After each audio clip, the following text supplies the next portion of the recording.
Un lent mouvement souterrain parcourut les forêts et les terrasses fumantes du parc national de Yellowstone, si subtil que la plupart des touristes sur les passerelles le remarquèrent à peine.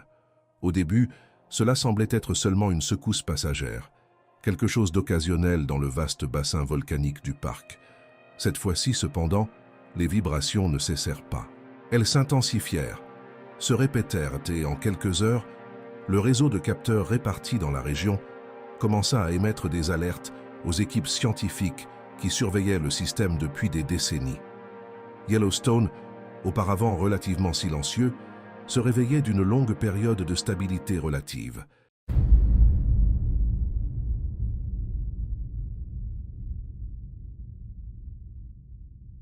Très loin sous la caldeira, un immense réservoir de roches fondues, endormi depuis des milliers d'années, recommença à s'agiter. Les instruments enregistrèrent une augmentation significative de la pression, accompagnée d'essaims de petits tremblements de terre peu profonds et persistants le long d'anciennes failles géologiques. Ces secousses, inhabituelles par leur fréquence, leur profondeur et leur synchronisation, indiquaient que le magma se déplaçait progressivement vers des niveaux supérieurs de la croûte terrestre. La chaleur augmentait, des gaz auparavant piégés s'échappaient plus rapidement, et le sol commença à s'élever en pulsations irrégulières et progressives. Les données satellitaires révélèrent des déformations croissantes, certaines parties du terrain s'élevant de plusieurs centimètres en quelques jours, un rythme extraordinaire pour des processus géologiques normalement mesurés en millimètres par an. Les sources thermales devinrent plus intenses et instables. Des mares de boue se mirent à bouillonner avec une énergie renouvelée, tandis que les geysers entraient en éruption avec une fréquence et une vigueur accrues. Des altérations chimiques modifièrent les couleurs et les motifs, reflétant des changements dans la composition minérale et dans la température des fluides souterrains. Les scientifiques observèrent qu'un magma plus chaud et plus fluide migrait des réservoirs profonds vers des régions plus superficielles, reliant des zones auparavant isolées. Cette intégration augmentait considérablement le potentiel énergétique et explosif du système volcanique. Les spécialistes savaient que Yellowstone n'avait pas besoin de produire une super éruption pour provoquer des conséquences graves. Même une éruption modérée pourrait transformer des paysages entiers, modifier des écosystèmes, interrompre des routes aériennes et influencer les modèles climatiques mondiaux. Les émissions gazeuses devinrent des indicateurs critiques. L'augmentation du dioxyde de carbone suggérait l'ascension de nouveaux matériels magmatiques, tandis que des changements dans des isotopes rares indiquaient que des fractures profondes libéraient d'anciens gaz retenus dans la croûte pendant des périodes extrêmement longues. Les essaims sismiques se poursuivirent autour de la caldeira, y compris des tremblements harmoniques directement associés au mouvement du magma. Les capteurs enregistrèrent une augmentation constante de la température souterraine, et les eaux souterraines commencèrent à bouillir à des profondeurs moindres, libérant de la vapeur avec une intensité accrue. Les niveaux d'eau dans les sources et les réservoirs naturels varièrent brusquement, reflétant des changements de pression interne. Malgré cela, la surface demeurait apparemment tranquille. Les touristes se promenaient, les photographes capturaient les paysages et les animaux traversaient les plaines, sans percevoir pleinement l'ampleur des forces à l'œuvre sous leurs pieds. Le réveil apportait des implications écologiques significatives. L'élévation du sol pourrait modifier le cours des rivières, changer les niveaux des lacs et affecter les sources d'eau souterraines. Les plantes sensibles à la chaleur commencèrent à subir un stress thermique, tandis que les micro-organismes adaptés à des conditions spécifiques furent confrontés à des changements abrupts. Les animaux modifièrent leurs schémas migratoires et comportementaux, s'éloignant des zones plus chaudes et instables, démontrant une sensibilité précoce aux changements souterrains. Géologiquement, de nouvelles fractures pourraient ouvrir des voies pour de futures éruptions dans des régions inactives depuis des dizaines de milliers d'années.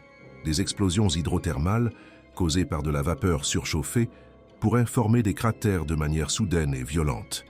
À l'échelle mondiale, les émissions de gaz et de cendres pourraient affecter la qualité de l'air, interrompre le transport aérien et influencer l'agriculture.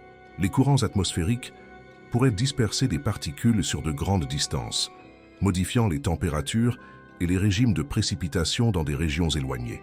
Le plus grand défi auquel étaient confrontés les scientifiques était l'imprévisibilité du système. Le magma pourrait se stabiliser temporairement ou continuer à s'élever, intensifiant le risque. Les capteurs thermiques détectèrent une chaleur se propageant latéralement à travers la croûte. Les arbres proches des zones géothermiques montrèrent des signes de stress prolongé, et le sol devint progressivement plus chaud. En même temps, des changements électromagnétiques indiquèrent une interaction entre le magma et des minéraux profonds, modifiant la conductivité électrique de la croûte et révélant des réorganisations internes complexes. Les analyses chimiques de l'eau révélèrent une augmentation de la concentration de minéraux dissous, y compris la silice et d'autres éléments associés à l'activité magmatique. Des particules microscopiques de verre volcanique détectées dans l'air indiquèrent une interaction entre le magma et les eaux souterraines à de grandes profondeurs. La caldeira présenta des déformations complexes, avec une élévation centrale accompagnée d'un affaissement périphérique, témoignant d'une redistribution interne de la pression. Les satellites détectèrent des émissions thermiques s'étendant horizontalement, formant un vaste dôme de chaleur souterrain. Des sons profonds et des vibrations de basse fréquence furent enregistrés, reflétant le mouvement de fluides et de roches en transformation. Ces changements indiquaient que le système volcanique entrait dans une phase plus active, bien qu'aucune éruption imminente ne soit encore prévue. Ce réveil avait de profondes implications scientifiques. Il remettait en question les modèles traditionnels qui considéraient les longues périodes de dormance comme stables. Il offrait également une rare opportunité d'observer les processus volcaniques en temps réel, permettant des avancées significatives dans la compréhension de la dynamique interne des supervolcans et dans l'amélioration des systèmes de surveillance et de prévision. Plus qu'un événement isolé, il s'agissait d'une transformation progressive et multifacette. Yellowstone révélait l'immense puissance géologique accumulée au cours de millions d'années. Ce réveil rappelait que la Terre est un système dynamique, en constante évolution, dont les forces agissent indépendamment de la présence humaine. Le volcan n'était pas encore entré en éruption, mais sa réactivation montrait que d'énormes énergies étaient en mouvement. Lorsqu'un géant géologique s'éveille, ses conséquences peuvent dépasser les frontières régionales et influencer les systèmes naturels à l'échelle continentale, voire mondiale.